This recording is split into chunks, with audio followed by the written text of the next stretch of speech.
Bandra Dehradun express की 3 बोगियों में आज तड़के मुंबई के ठाणे स्टेशन के पास आग लग गई। शुरुआती रिपोर्ट के मुताबिक 5 लोगों के मरने की खबर है।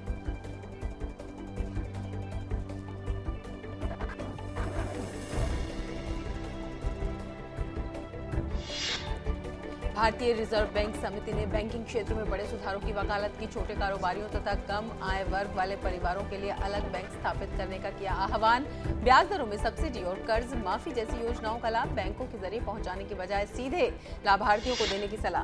प्रवासी भारतीय दिवस के 12वें सम्मेलन को आज प्रधानमंत्री करेंगे संबोधित। प्रवासी भारतीय मामलों के मंत्री वेला रवि ने प्रवासी भारतीयों को देश के आर्थिक पुनर्निर्माण में शामिल होने का किया आह्वान।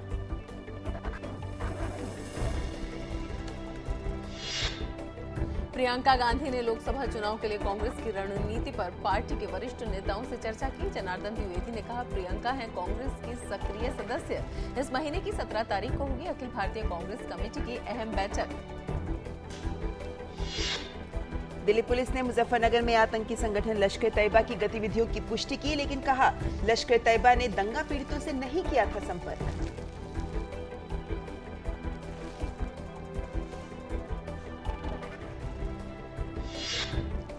दिल्ली पुलिस के खुलासे के बाद गरमाई सियासत। कांग्रेस ने कहा राहुल का बयान हुआ सच। बीजेपी ने की पूरे मामले की जांच की मांग।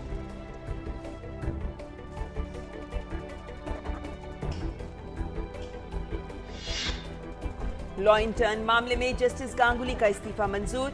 गांगुली ने आरोपों से किया इनकार, कहा निराधार कारणों से हो रही थी हटाने की मांग।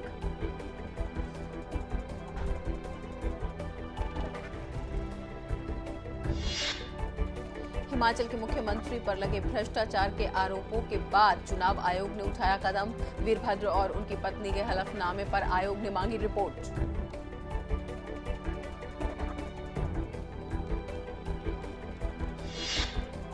कश्मीर घाटी के सोपोर में सुरक्षा बलों और आतंकियों के बीच मुठभेड़ में 4 पुलिसकर्मी घायल। पुलिस और सुरक्षा बलों ने चनाखान में आतंकियों के खिलाफ चलाया था अभियान।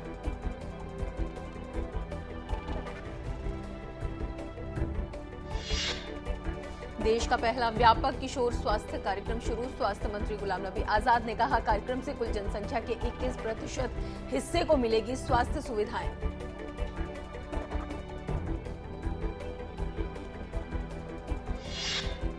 केंद्र ने चालू वित्त वर्ष में 40,000 करोड़ रुपए के विनिवेश का लक्ष्य हासिल करने के लिए Indian oil, engineers India, BHEL और HAL में अपनी हिस्सेदारी बेचने का किया फैसला।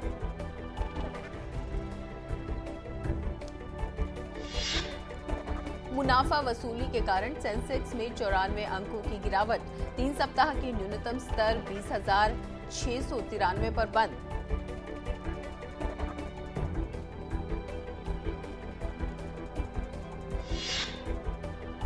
संयुक्त राष्ट्र से समझौते के मुताबिक सीरिया से रासायनिक हथियारों की पहली खेप भेजी बाहर।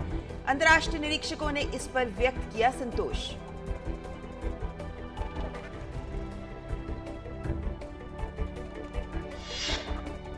भूटान नरेश जुग्मे खेसर नामग्याल वांगचुक ने प्रधानमंत्री डॉक्टर मनमोहन सिंह से मुलाकात कर द्विपक्षीय मुद्दों पर किया विचार विमर्श। भूटान नरेश 5 दिवसीय भारत दौरे पर हैं।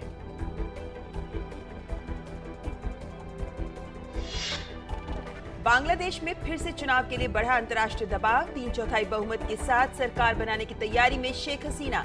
अमेरिका ने कहा चुनाव की विश्वसनीयता संदिग्ध होना निराशाजनक।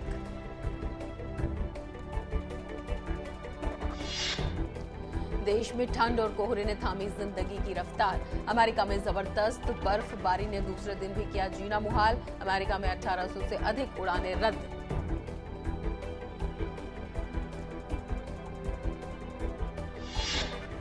सीरिया के अदलिब में सेना ने 34 विद्रोहियों को मार गिराया। मारे गए सभी लोग गैर सीरियाई लड़ाके।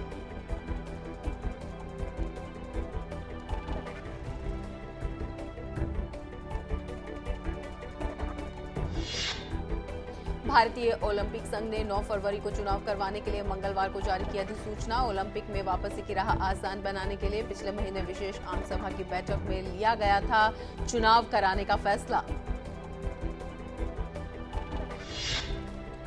भारत के रोहन बोपन्ना और पाकिस्तान के सामुल हक कुरैशी ने एक बार फिर जोड़ी बनाते हुए ATP APIA international tennis tournament के पहले दौर में जीन जूलियन रॉजर और होरिया टेकाउ की जोड़ी को हराकर सत्र की पहली जीत की दर्ज।